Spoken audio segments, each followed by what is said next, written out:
Bueno, vamos a dar comienzo a la charla de hoy. Ante todo, quería agradecer a las compañeras y compañeros de la Escuela Rodolfo Walsh de UNTER y, bueno, reivindicar la existencia de esta escuela que nos ayuda a, a seguir enseñando, a seguir pensando el qué y el cómo enseñamos en este contexto tan difícil. Así que, en primer lugar, eso, el agradecimiento por el espacio. La idea de esta charla es, en principio, tratar de ver si podemos pensar juntos algunas cosas. Por eso va a estar abierto el chat para las consultas que ustedes quieren hacer o necesiten hacer para ir contestando en este momento e incluso después de la charla. Y proponer también algunos ejemplos concretos de cuestiones que podemos enseñar en relación a las ciencias sociales. Bueno, para comenzar, tenemos que decir que ya antes de la pandemia estábamos en problemas con la enseñanza. En particular de las ciencias sociales, la pandemia lo único que hizo fue hacer esto todo más difícil, bastante más complicado. El contexto es difícil para todos, para nuestras alumnas y alumnos, y para nosotras y nosotros también. Y resulta que en este contexto hay una inercia, la inercia del sistema educativo, ¿no? Que parece que nos siguiera pidiendo que cumplamos, ¿no?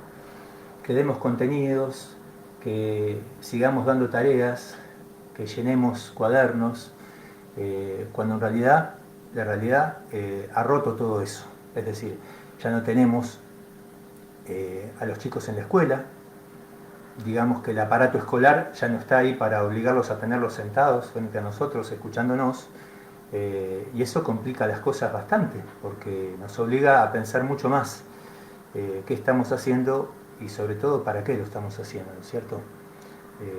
La burocracia escolar todo el tiempo nos está pidiendo seguir como si nada hubiera pasado, pero está pasando de todo y no nos podemos escapar de esta realidad. Hacer como que, en este contexto, hacer como que enseñamos y hacer como que los chicos y chicas aprenden, de verdad, no les sirve a ellos y a ellas, no nos sirve a nosotros tampoco, en realidad. Es decir, me parece que pensar en los contenidos en este lugar, en este momento en el que estamos, requiere otra mirada bastante distinta. Y de verdad me parece que lo primero que tendríamos que hacer es recuperar el sentido, el para qué estamos enseñando, es decir, qué estamos enseñando y para qué. El otro día conversaba con una compañera supervisora y me decía esto, ¿no? Me contaba los trabajos que estaban haciendo para, bueno, tratar de organizar la tarea de un modo que de verdad sirva. Hay muchos compañeros, todos estamos en realidad repensando esto. A mí me parece que lo primero es repensar el sentido, es decir, ante todo, ¿para qué estoy enseñando esto? ¿Qué sentido tiene? O estoy llenando un formulario, un formulismo, es decir, estoy haciendo algo porque sí. Muchas veces en ciencias sociales, no en el contexto de la pandemia, sino habitualmente, lo que llamamos contenidos son una serie de datos, es decir, de información que nuestras alumnas y alumnos tienen que repetir. Bueno, esto es algo que habitualmente yo planteo en los cursos y me pregunto si este es el centro de los contenidos que tenemos que enseñar. Y la respuesta es no, es decir, no se trata de enseñar datos, de transmitir datos que los chicos y chicas tienen que repetir después a la hora de una evaluación, sino de ayudarlos a pensar la realidad social. Y los diseños curriculares plantean esto, plantean claramente, el diseño de Río Negro lo plantea con mucha claridad, y en otras provincias también se plantea esto. El problema es que hay una distancia muy grande entre ese planteo general y poder llevarlo a la práctica, y este es un poco el objetivo de esta charla, es decir, cómo organizar los contenidos de un modo que de verdad tenga sentido. Y la propuesta es organizarlos alrededor de problemas de la realidad social, ¿no es cierto? ¿Con qué criterio? Con el criterio de que aquello que enseñamos pueda ser transferido a otras situaciones, es decir, los ayude a pensar en la realidad en la que estamos, ¿no es cierto? El currículum en general nos plantea que las áreas están separadas, las disciplinas están separadas, la historia es una cosa, la geografía es otra, la literatura no tiene nada que ver con todo esto, la matemática no tiene nada que ver, y en realidad nosotros podemos, alrededor de un eje, articular todas las disciplinas. Por eso, la propuesta principal de esta charla va a ser de algún modo salir del currículum, es decir, salirnos en el sentido de dejar de cumplir la norma. Pero dejar de cumplirla, ¿en qué sentido? Partir de la realidad.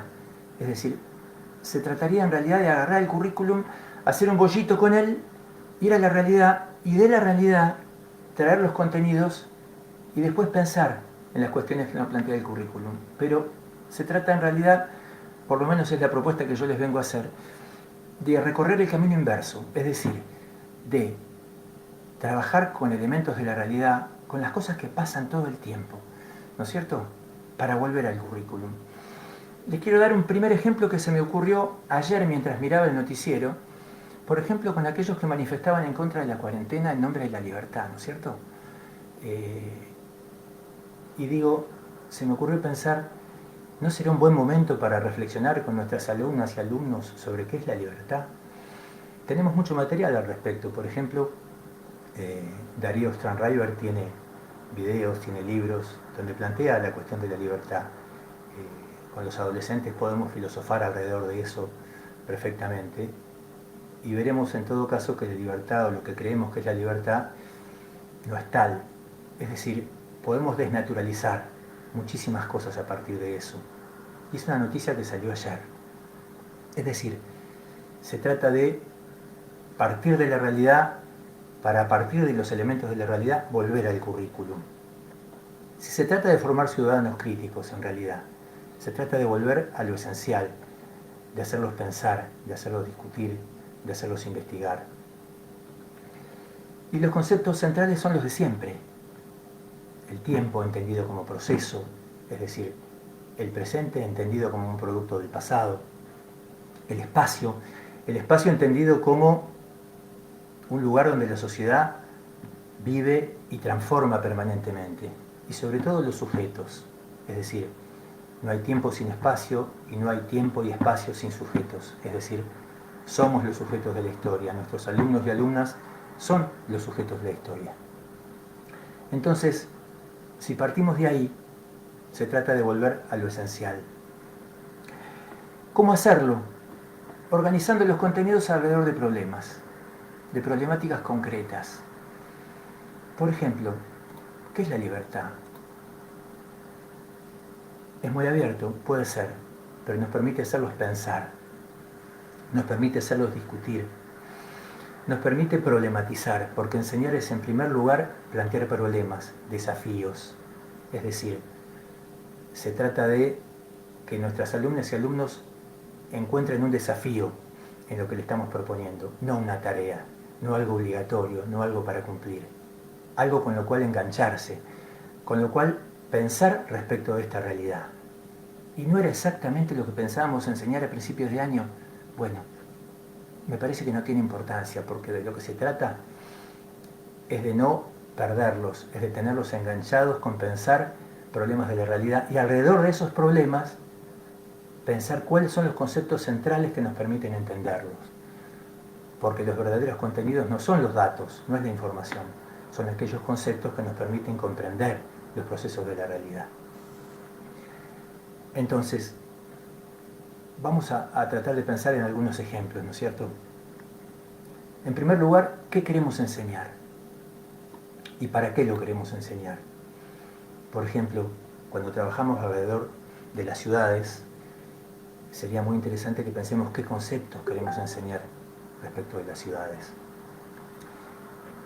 Hay un par de conceptos que pueden ser importantes, como el de fragmentación espacial. Las ciudades están cada vez más fragmentadas en zonas claramente diferenciadas, ¿no? Si no, pensemos, por ejemplo, que el pico de la pandemia, que el centro de la pandemia en este momento en Argentina se da justamente en aquellos barrios donde la densidad demográfica es muchísimo mayor. Y eso tiene que ver con la fragmentación espacial en las ciudades. Es decir, la gente vive de modos muy diferentes en las ciudades. Y eso tiene que ver también con la especulación inmobiliaria, es decir, con los negocios inmobiliarios que se realizan en las ciudades.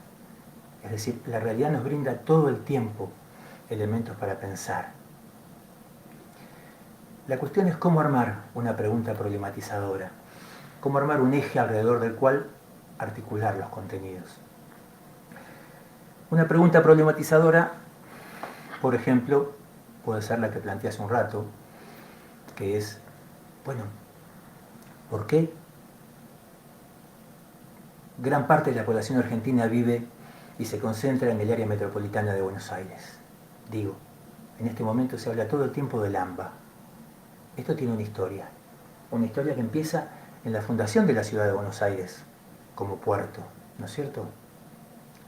Y recorre toda la historia argentina y se manifiesta en este momento en que el foco de la pandemia justamente está allí. Recién, por ejemplo, me estaba metiendo en el Google Maps, que es una herramienta que el poder tiene para conocer dónde estamos, para saber dónde está nuestra casa, a dónde vamos habitualmente. Pero esas herramientas en este momento las podemos usar también para enseñar. ¿Y saben qué hice? Me metí en la Villa 31 de Retiro y se ve muy clarito que la densidad poblacional en esos lugares es muy diferente que a su alrededor. Está muy cerca, por ejemplo, del barrio de Recoleta, en Buenos Aires. Es decir, podemos ver perfectamente las distintas densidades poblacionales. Digo, como esta pregunta, podemos plantear una enorme cantidad de preguntas. La discusión respecto de por qué se produjo esta pandemia puede ser una discusión muy interesante. ¿Por qué se producen tomas de tierras en las ciudades del Alto Valle? ¿Por qué los pueblos de la línea sur pierden población? Fíjense que la mayor parte de las preguntas comienzan con un por qué, porque nos permite abrir la cuestión y abrirla a distintas cuestiones.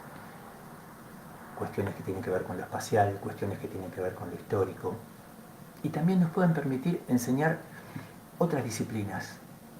Trabajar estadísticas respecto a la población, por ejemplo, cuando trabajamos esta pregunta que les acabo de plantear respecto de los pueblos de la línea sur. Trabajar, por ejemplo, la noción de densidad poblacional cuando estamos trabajando el eje que les acabo de plantear respecto del área metropolitana de Buenos Aires. Es decir, cualquier pregunta, si está bien formulada, nos permite plantear la cuestión de un problema a investigar. Y esto es clave. ¿Clave por qué?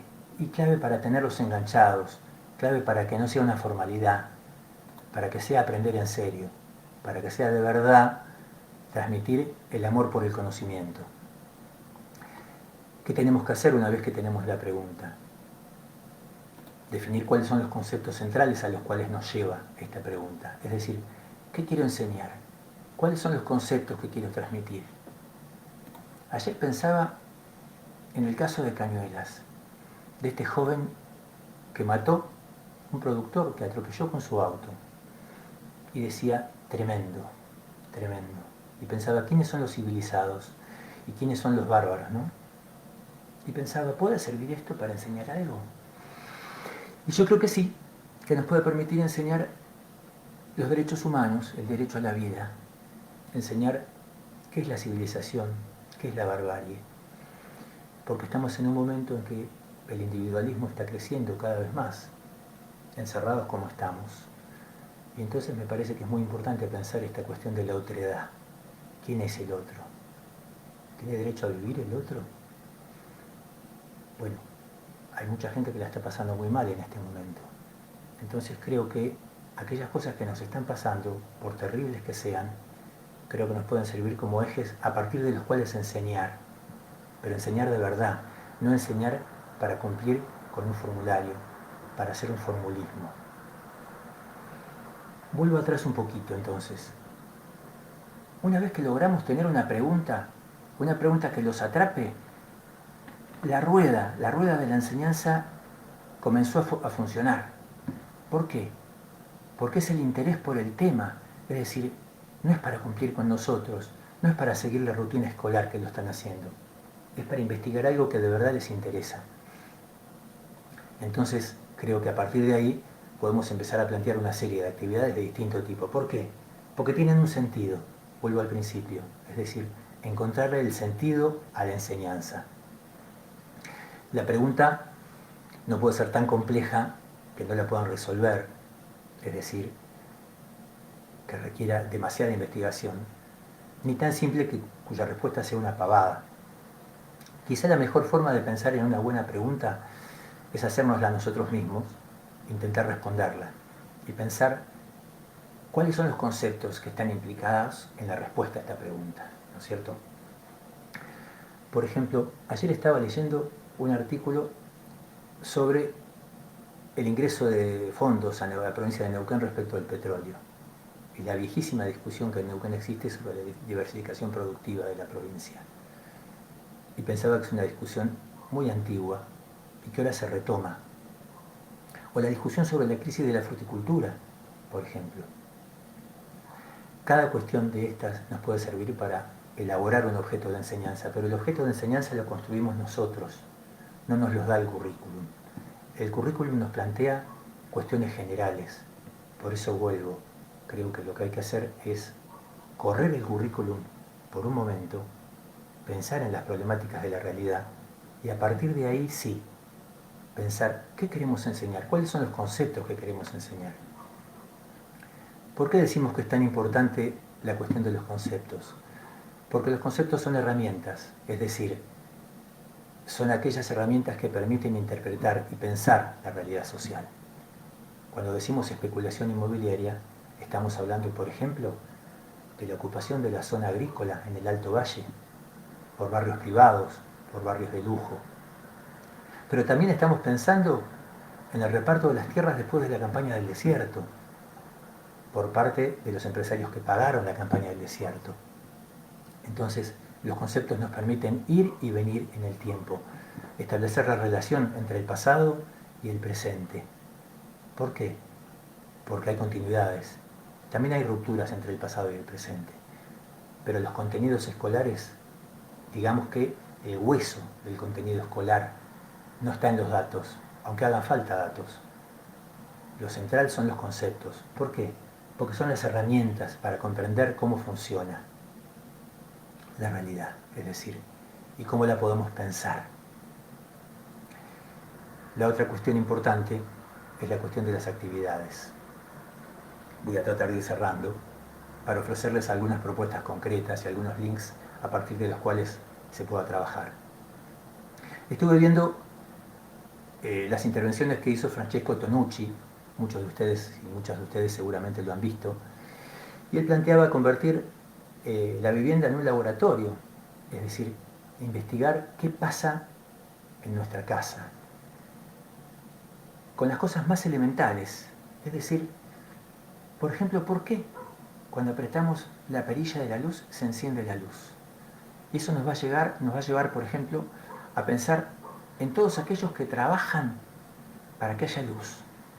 Cada objeto, estos lentes, cada objeto tiene trabajo detrás. Es decir, con lo más simple podemos pensar cuántos trabajadores hicieron eso y cuánto trabajo humano hay detrás de eso. Yo no soy profesor de matemática ni profesor de química, pero con las recetas de cocina podríamos trabajar cuestiones seguramente de química, seguramente de matemática.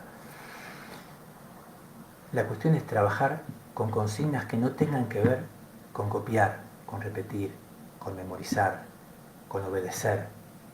Es decir, se trata de proponer, y quizá tenemos que pensarlo cuando planteamos actividades. Es decir, ¿qué les estoy haciendo hacer a mis alumnas y alumnos? ¿Esto es para copiar? Entonces no. ¿Es para argumentar? Vale, porque les estoy dando alas, los estoy haciendo crecer. ¿Es para hipotetizar? ¿Es para discutir? ¿Es para indagar? ¿Es para inferir? Bueno, esos son los verbos que por ahí nos tenemos que hacer un cartelito y ponamos ahí. A ver, ¿qué les estoy proponiendo hacer? ¿Por qué? Porque en el fondo, en la enseñanza de las ciencias sociales hay solo dos mensajes posibles. Un mensaje es, bueno, este mundo es el que es, yo te lo cuento, y hay que decirlo, aunque no lo digamos, si se lo contamos solamente, le estamos diciendo que se lo tiene que aguantar tal como es. O decirle, este mundo es el que es, y hay motivos por los cuales es el que es. Y nosotros somos sujetos de esta historia y sujetos de esta realidad. Y podemos cambiarla. Pero son dos mensajes distintos. Y ese mensaje lo estamos transmitiendo desde el momento que seleccionamos el contenido a enseñar. Desde el momento que le damos una actividad para copiar, para repetir o para hacerlos pensar. Es decir, es un mensaje permanente. Entonces, propongo elegir el segundo mensaje. Yendo más concretamente a recursos. La realidad social en tiempo de pandemia nos obliga a estar encerrados. Sin embargo, la realidad social no para, sigue existiendo. Y los diarios, por ejemplo, nos traen todo el tiempo noticias que nos permiten utilizar como recurso con nuestras alumnas y alumnos. Por ejemplo, los videos de YouTube son un recurso interesantísimo. Hace un rato, por ejemplo, me metí en YouTube y encontré un montón de historias de vida de la línea sur de Río Negro, muy interesantes. Pobladores de la línea sur que contaban cómo es su vida cotidiana. A través del Maps, por ejemplo, podemos recorrer el mundo si queremos. Podemos visitar el lugar que querramos. Es decir, hay una cantidad de herramientas que podemos utilizar. El tema es cómo las utilizamos y en qué sentido las utilizamos. Es decir, nuestro mensaje en el fondo tiene que ver con que hay otro mundo posible. Es decir, este mundo y esta realidad en la que vivimos tiene un origen, tiene sus causas, tiene sus protagonistas y nosotros somos protagonistas de esta historia. De esto se trata. Ahora les quiero poner en el chat algunos recursos, algunos links que estuve revisando, que estuve pensando. Por ejemplo, el 24 de junio es el Wiñosi Pantu. Acá les voy a poner algunos links, por ejemplo, para trabajar con nuestros alumnos y alumnas la cuestión del Wiñosi Pantu. A ver, no estoy muy experto en esta cuestión, me cuesta meterme en el chat. A ver si puedo. Disculpen la falta de experiencia. Ahí está. Acá tienen, por ejemplo, dos videos muy lindos sobre el Wiñosi Pantu. Muy interesantes. Los acabo de poner. Por ejemplo, pensando en estas cuestiones que decíamos recién de la pandemia. Por ejemplo, hay un artículo muy interesante de Maristela Svampa que lo podemos trabajar con los alumnos de cuarto y de quinto año del secundario respecto del después. ¿Qué va a pasar después de esto? Esto es algo que nos preguntamos todos y nuestras chicas y chicos también se lo están preguntando. Bueno, les pongo el link, por ejemplo, del artículo de Maristela Svampa. A ver, ahí está. Es un artículo que salió hace poco. Es una entrevista que le hacen a ella. Respecto de qué va a pasar después de la pandemia. Ahí está. Bueno, quisiera ver ahora qué preguntas tienen, qué cuestiones les interesa saber. Acá me pregunta alguien, ¿podemos hablar de una reconstrucción de los contenidos curriculares? Sí, creo que sí. Es decir, se trata de desarmar el currículum y reconstruirlo, no para abandonarlo, pero de verdad para cumplir con los propósitos que el diseño nos propone. Es decir, si se trata de verdad de formar alumnos y alumnas críticos, creo que el mejor camino es partir de los elementos que nos brinda la realidad, ¿no es cierto? Entonces, me parece que esto lo podemos hacer con estudiantes de primaria. Acá estoy leyendo una pregunta de cómo podemos ampliar la reflexión respecto de las estudiantes y los estudiantes de escuelas primarias. Me parece que esto se puede discutir con los chicos más chiquitos inclusive. ¿Por qué? Porque de verdad me parece que ellos también se están haciendo un montón de preguntas. El tema es si nosotros confiamos en su capacidad de aprender, en su capacidad de debatir, en su capacidad de argumentar. Este es un poco el sentido. Pero sí, en síntesis uno podría estar pensando en correrse de la orden, correrse, ¿cómo decirlo? Correrse del lugar del obligatorio y pensar en enseñar simplemente, y pensar en otros tiempos, porque los tiempos no son los tiempos escolares, es decir, corrernos de la exigencia. En todos los niveles del sistema educativo, corrernos de la exigencia, es decir, del cumplimiento, es decir, de la organización militar del sistema educativo. Pensemos de verdad en enseñar, de verdad en que nuestras alumnas y alumnos se enganchen con lo que le estamos enseñando. Porque si no los vamos a perder, porque sencillamente hacen clic y apagan la computadora y se van. Entonces, podemos pensar en una cantidad enorme de cuestiones respecto de chicos y chicas de distintas edades. Es decir, con los pequeños también, porque con los pequeños podemos trabajar, por ejemplo, se lo escuché a Tonucci, me parece una idea excelente, con las fotos familiares, para pensar cuál fue el proceso que nos llevó a ser los que somos hoy. No para mirar fotos simplemente, porque la clave está en qué pregunta le hacemos a esas fotos. Me parece que una pregunta muy interesante sería, ¿cuáles son los cambios y por qué ocurrieron los cambios en nuestra vida desde que éramos bebés hasta hoy? Y esto es algo que se puede trabajar con niños y niñas de primer grado y con sus familias, por ejemplo. ¿Y qué estamos enseñando en ese caso? Estamos enseñando que el pasado constituye nuestro presente. Es decir, que el pasado hizo que seamos lo que somos hoy. Y que eso tiene causas, tiene motivos. Es decir, que lo que ocurre no ocurre por casualidad. Y es un contenido central a trabajar con los niños y niñas más pequeños. Lo mismo con la cuestión espacial. Nuestra vivienda cambió seguramente con el tiempo. ¿Por qué cambió? ¿Qué se transformó? Es una forma de enseñar que el espacio es transformado todo el tiempo por la sociedad. Si nosotros trabajamos con las niñas y niños más pequeños alrededor de esas 2 o 3 cuestiones centrales, después, cuando tenemos que trabajar con más variables o con contenidos más complejos, va a ser mucho más fácil. Bueno, les quiero agradecer muchísimo la participación en esta charla y seguiremos, porque esta es la primera de una serie de charlas y podemos seguir a través del chat. De verdad, muchísimas gracias a todos y a todas. ¿Sí? Este chat va a quedar colgado en la página de Rodolfo Walsh de la Escuela de Formación de Unter y vamos a poder seguir intercambiando a través de ese chat. Les agradezco muchísimo a todos y a todas.